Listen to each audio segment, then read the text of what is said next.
Vous êtes sur la télévision du Machon Meir, heureux de vous retrouver pour une nouvelle émission diffusée depuis Jérusalem.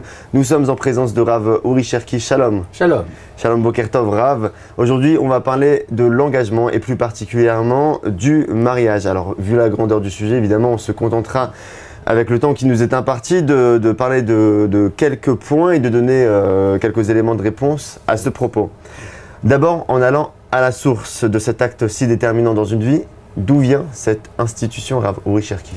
L'institution du mariage a évolué, comme vous le savez. Au début, c'était simplement le consentement d'un homme et d'une femme de passer leur vie ensemble.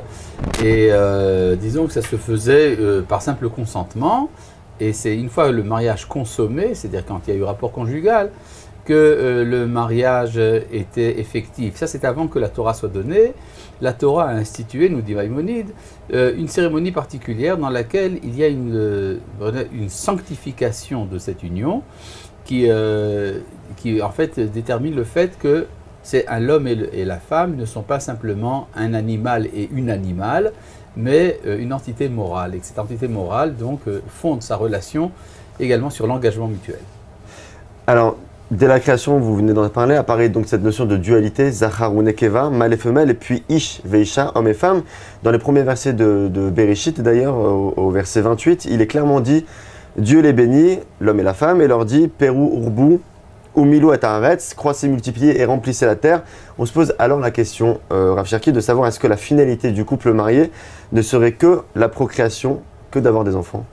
Vous avez mal cité le texte, donc ça peut créer cette confusion. En effet, la bénédiction de croître et multiplier n'est pas donnée à l'homme et à la femme, mais au mâle et à la femelle. C'est-à-dire qu'il y a dans l'identité humaine, en fait, trois niveaux de relations possibles, qui sont soit Zachar ou Nekeva, mâle et femelle, ce qui est commun à l'homme et à l'animal. Et donc on peut dire que de ce point de vue-là, la relation mâle-femelle a pour but uniquement la procréation. Elle est légitime, mais elle est minimale. Et puis après, vous avez une deuxième relation de type intellectuel, Ish et Isha. C'est-à-dire quand l'homme prend conscience du fait qu'il est subdivisé en deux identités, ça s'appelle Ish-Isha, mais ça ne porte pas encore de nom, et c'est ce qui entraîne le péché. Si vous entrez dans une maison et que quelqu'un dit « femme, fais-moi un café », vous vous dites que quelque chose ne va pas. Tandis que après la faute, la réparation se fait lorsqu'il y a un nom qui est donné à la femme, et là ils s'appellent les deux Adam et Chava, ils ont des noms propres. La relation de personne à personne, c'est ça la profondeur de l'institution du mariage. Vous parliez qu'à partir du moment où la Torah a été donnée, a été institué le mariage, pourquoi dans les 10 commandements, il n'est pas mentionné la mitzvah de se marier? Tout simplement parce que les 10 commandements nous parlent des problèmes les plus graves. Et la Torah suppose que le fait de se marier est une évidence tellement grande qu'il n'est pas nécessaire que Dieu se dérange pour nous en parler. Mais de ne pas tuer, ça c'est peut-être plus important. Le mariage comporte deux étapes, vous l'avez rappelé, sanctification, ce qu'on appelle les kiddushin, et ensuite l'élévation, les nisuim. Pour la sanctification qui sont, on peut dire, les fiançailles, on passe la bague au doigt de la mariée et on dit la phrase suivante, Areat mekudeshet li betabadzo, kedat Moshe veIsraël, voici, tu es pour moi sanctifié par cet anneau, selon la loi de Moïse et d'Israël. Qu'est-ce qu'on entend par la loi de Moshe d'une part et la loi d'Israël d'autre part? Eh bien, la loi de Moshe, c'est tout simplement la Torah. Mais pourquoi est-ce qu'on rajoute d'Israël? C'est pour que les rabbins puissent intervenir dans la validité du mariage dans le cas de nécessité d'annulation. Il y a des cas extrêmement rares où les sages prennent sur eux d'annuler la cérémonie du mariage sans même passer par un acte de divorce, tout simplement en confisquant l'anneau rétroactivement. Cela leur est donné, cette possibilité leur est donnée justement par ce petit mot Ve'Israël, c'est-à-dire la loi des sages d'Israël. Si le mariage, est-ce que le mariage est une institution finalement humaine, on va dire la cérémonie, à ce moment-là, comment on peut l'attribuer à la Torah ou l'attribuer au divin? Tout simplement, le fait que ce soit une mitzvah dans la Torah, c'est ça qui confère à la cérémonie du mariage une dimension divine. C'est surtout qu'il y a des règles pour le faire. C'est-à-dire, il peut y avoir des conventions dans différentes sociétés, comment est-ce qu'on se marie. La Torah en a déterminé une et pas d'autre. Et donc, de ce point de vue-là, c'est une mitzvah. C'est comme, par exemple, quand vous mangez de la matzah le soir du seder, eh bien, manger une forme de pain, azim ou pas azim, c'est quelque chose d'humain. Mais comment le manger et quand le manger, ça peut devenir une mitzvah. On voit durant la cérémonie du mariage le bris du verre aussi. Il y a l'étape du bris du verre où l'on cite le célèbre psaume Imesh Kachach Yerushalayim. Oui, bah alors tout ça c'est devenu un peu presque mythique. Hein, pour tout vous dire, dans le Talmud, il n'est pas question de ce verre cassé, ni dans la Mishnah, ni dans la loi écrite. En fait, c'est une dérivation d'un événement mentionné dans le Talmud, comme quoi lors d'une grande joie de mariage, il y avait trop de rire, alors un des rabbins a brisé un verre pour amener le sérieux. Comment? Pour casser l'ambiance. Oui, pour casser l'ambiance, exactement. Et bon, alors c'est devenu une très belle coutume qui nous rappelle la destruction du temple. En vérité, la coutume originelle, c'était de mettre de la cendre sur la tête du marié. C'est encore pratiqué dans différentes communautés. Et ça, c'est effectivement mentionné dans la Mishnah. Alors pourquoi il est d'usage de dire que c'est que lorsque le Beth Amikdash sera reconstruit, qu'il y aura une joie complète? C'est la pure vérité. C'est-à-dire, vous ne pouvez pas être heureux dans un monde où le Beth Amikdash n'est pas construit, où la relation entre le divin et l'humain n'est pas totalement consommée par la présence de la Shekhinah dans le Beth Amikdash. C'est évident que c'est un problème. Et donc, il est tout à fait souhaitable que quelque chose soit fait dans la cérémonie du mariage, qui est une grande joie, pour rappeler que cette joie n'est pas complète. Tout simplement, l'histoire de casser le verre, c'est un usage un peu tardif, mais enfin, je n'ai rien contre. Vous vous rappelez tout à l'heure une des finalités... Je l'ai fait moi-même.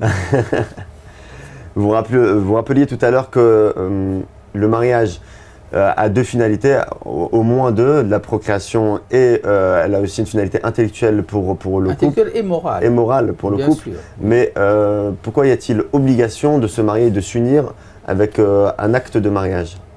Quelle est la différence entre un couple qui vit en couple? C'est-à-dire que si vous avez une relation conjugale sans mariage, en fait, ça veut dire qu'il n'y a pas d'engagement.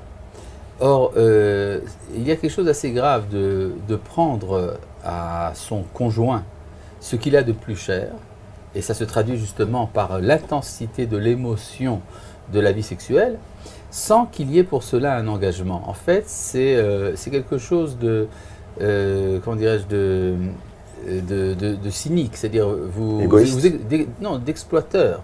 C'est-à-dire on exploite le désir de l'autre personne, que soit l'homme qui exploite la femme, soit la femme qui exploite l'homme, ou qui s'exploitent mutuellement, sans pour cela baser leur vie sur un engagement perpétuel. Et c'est ça qui, en fait, profane d'une certaine manière la sainteté de la relation conjugale. On va parler maintenant de faits dans la société actuelle. Pourquoi et depuis quand le mariage dans l'identité hébraïque comprend l'union entre un homme et une femme et pas la polygamie comme il était courant à l'époque du Tanakh? Vous le savez bien, c'est depuis que Rabbeinu Gershom à Mayence au Xe siècle a décrété que la polygamie était abolie, au moins en tout cas pour les Juifs d'Europe, ce qui fait que les Ashkénazim ont pris ça comme un décret permanent, tandis que chez les Séfarades, c'est simplement tombé en désuétude, mais ça n'a jamais été véritablement aboli. En fait, il faut bien se rendre compte que même à l'époque de la Bible, et encore plus à l'époque de la Mishnah, déjà la polygamie était quelque chose d'extrêmement rare. Ça peut être utile dans certaines situations dramatiques où par exemple la femme est malade et pourquoi donc la répudier pour en épouser une autre alors qu'on peut très bien s'entendre ensemble. Mais effectivement, la fidélité à une personne a toujours été considérée comme préférable. Vous n'avez qu'à voir dans nos patriarches, le patriarche idéal, c'est Yitzhak, celui qui n'a qu'une seule femme. Il est fréquent dans la communauté pratiquante de se marier après quelques rencontres au bout de 3 mois. D'autres posent le problème de vouloir vraiment développer des sentiments avant. Alors quel est, on va dire... Tout simplement, je vais vous dire quelque chose. Il y a une différence fondamentale entre un couple qui ne s'est pas encore marié et un couple qui est marié. Et ce n'est pas forcément parce qu'ils ne vivent pas ensemble. Il y a des cas où vous avez un homme et une femme qui vivent en commun pendant 2-3 ans et qui se marient et qui divorcent 2 mois plus tard. Tout simplement parce que le type de relation qui est entretenu à travers le mariage est tout à fait différent puisqu'il engage justement d'abord un engagement et en plus de ça une mise à jour totale de la personnalité de l'un envers l'autre, ce qui n'est pas le cas sans mariage. Ce qui fait que tout ce qui peut être développé avant le mariage est en fait très minime par rapport à ce qui se développe par la suite. Donc, une fois qu'on s'est connu pendant 2, 3, 4 mois, en fait, on est déjà totalement informé sur ce que l'on voulait savoir de l'autre, sur le type de relation sentimentale qu'on peut avoir envers l'autre. Après, ça ne fait que créer une relation maladive qui crée des hésitations et qui finalement aboutit à des brise-cœurs. Comment être sûr de ne pas se tromper? Ben ça, dans ce cas-là, vous n'avez qu'à ne pas naître. C'est-à-dire, si vous voulez ne pas vous tromper, vous pouvez de rester un ange et non pas un être humain sur Terre. Nous sommes faits pour nous tromper. Il est évident que dans tout acte que nous faisons, même les actes les plus importants de la vie, nous faisons des erreurs. Nous sommes faits pour faire des erreurs et les réparer, et non pas pour ne pas en faire. Rabbi Cherki, quel est le secret, je ne sais pas si ce serait un secret ou plutôt un conseil, de la longévité du couple marié, à l'heure où malheureusement dans la société actuelle israélienne, comme partout dans le monde d'ailleurs, on recense un trop grand nombre de divorces et parfois quelques mois seulement après le mariage? C'est très simple, c'est un problème de mathématiques. La société moderne a développé une forme de romantisme un peu superficiel qui serait que 1 plus 1 égale 1. Ça veut dire qu'on attend de la relation du mariage une fusion totale des identités, ce qui en fait est criminel, parce que si 1 plus 1 égale 1, ça veut dire qu'il y a eu au moins une victime. Tandis que si on comprend que 1 plus 1 ça fait 3, alors ça veut dire que chacun garde son identité, mais qu'ils sont orientés vers un but qui est à l'extérieur d'eux. Ça peut être l'enfant, ça peut être l'harmonie du couple. En tout cas, il faut savoir respecter la totale autonomie de l'autre et de le rencontrer dans le point de rencontre qui existe entre les deux, qui n'est pas forcément si large que ça, mais qui existe quand même. Rabbi Cherki, dernière question. Aujourd'hui, un des sujets fétiches qui agitent la société israélienne, c'est le débat sur le mariage civil et sur le mariage religieux. Est-ce que vous aurez un commentaire à ce sujet? Disons tout simplement que le mariage a toujours été un acte public. C'est-à-dire que vous l'appeliez civil ou religieux, c'est quelque chose de public qui engage par rapport à la société. Sinon, pourquoi s'inscrire en mariage? Si l'on ne veut pas de cérémonie du tout, rien ne vous empêche de vous déclarer marié. Si vous voulez vous marier, vous le faites selon la tradition nationale de votre peuple.